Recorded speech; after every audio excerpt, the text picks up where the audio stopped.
Tracking software demonstration. For demonstration purposes, we are going to log into demo. So in the top line, we are going to put the word demo. We're going to leave the middle line blank, and the password we're going to put demo. And then we're going to hit login. Remember, the customers will have a unique name and password that will be different from one another. As soon as you log in, you'll see an aerial view of a map. You'll see the last time it reported the device. In this case, it's 2010, May 25th at 12:12 a.m. If you look at the bottom right-hand corner of your computer where your time is, you'll see 12:15 a.m. So you know it just reported within a couple of minutes. If you highlight the red teardrop, it'll give you the address of the location, the speed, the GPS coordinates, the date and time, and the name of the device. If you notice, as I'm moving around the map, the cursor here, locations, will change the latitude and longitude. Now, if it's a red push pin, that means the device is going less than 5 miles per hour or stationary. If it's more than 5 miles per hour, it'll be yellow. If it's more than 20 miles per hour, it'll be green. On the right hand side, you'll see auto button. If you hit the auto button, a timer will start. It'll time down from 120 seconds to 0, and then it'll update to the most current location. If you do not want to wait the 120 seconds, you can just hit last, and it'll give you the last position it reported. You have different views in mapping. You have a road view that you could zoom in using the plus and minus on the left hand side. You could zoom out as far as the whole United States, and you can zoom in. You have an aerial view that you could also do the same thing. You could zoom out and you could zoom in. You have a bird's eye view. The bird's eye view is very unique because you could also zoom in and you have a much clearer, detailed picture overlay. Now let's say the person's behind a building or behind the house. You'll see 2 half arrows on the left hand side. You could hit the top one or the bottom one and you will do a rotation. So you could rotate all 360 degrees around a current location. Zoom out and you could rotate. Now you could also hit labels. What the labels are going to do is it's going to give you all the names of the roads in that location. You could also do labels in aerial view too, and it'll give you the names of the roads. We'll go back to road view. In the right hand corner, top right hand corner, you'll see a calendar, and it'll mark the date of that particular day. Now let's say we want to know where it reported just for this day.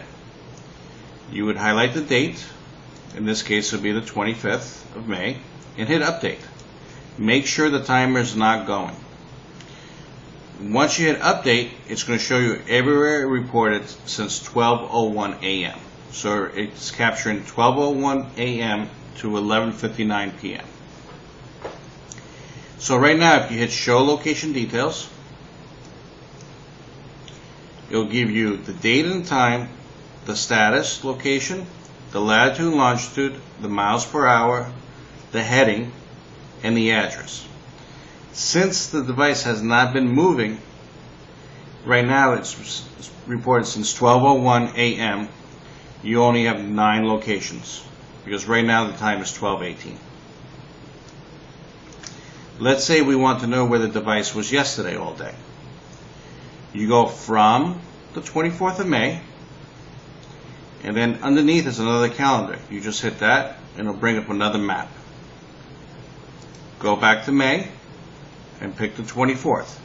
You can do a 2-day range, a 3-day range, whatever you like. You go back 30 years if the data is available. And then just hit update. What it's doing right now is loading map points, so we know everywhere this device has traveled. You can highlight any location, any teardrop, whether it's red, green, or yellow, and it'll give you the speed. So in this particular case, 2010 on May 24th at 2:18 p.m. and 20 seconds, we know this device was at 40 degrees by 73 degrees latitude and longitude, and it was heading at a 45.6 mile per hour speed, heading 66 degrees northeast, and the address. You could also go down and show the location details.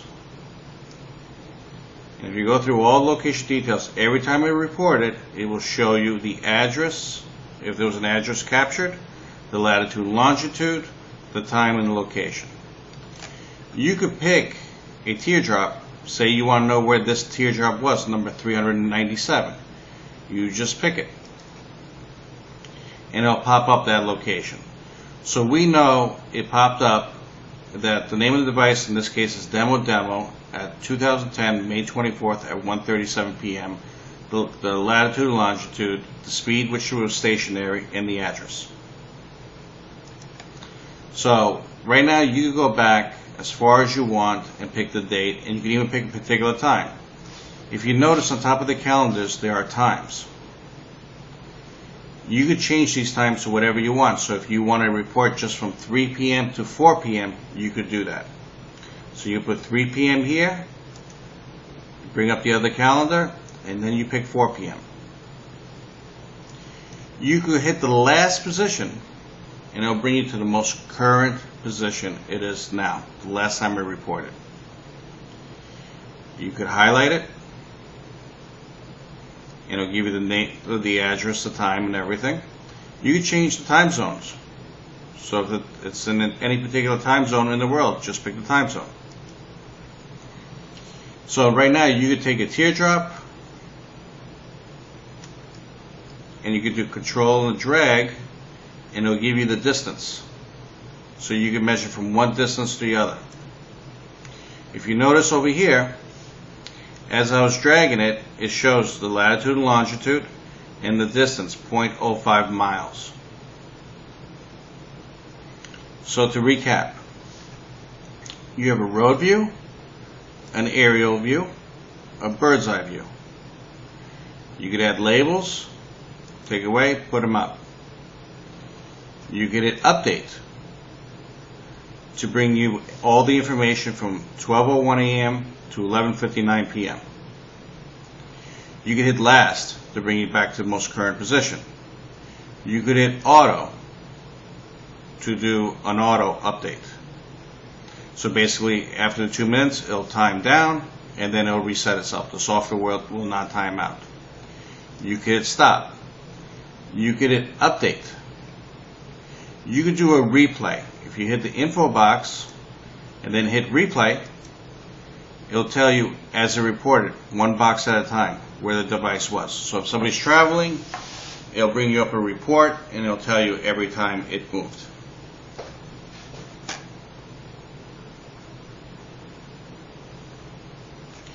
You have a 3D view. On the 3D view, you would have to download some special software from Microsoft. And if it's available in like big cities like Las Vegas, New York, you'll have a 3D view of your mapping. And that's the conclusion on the mapping side. Next, we're going to be going to reporting.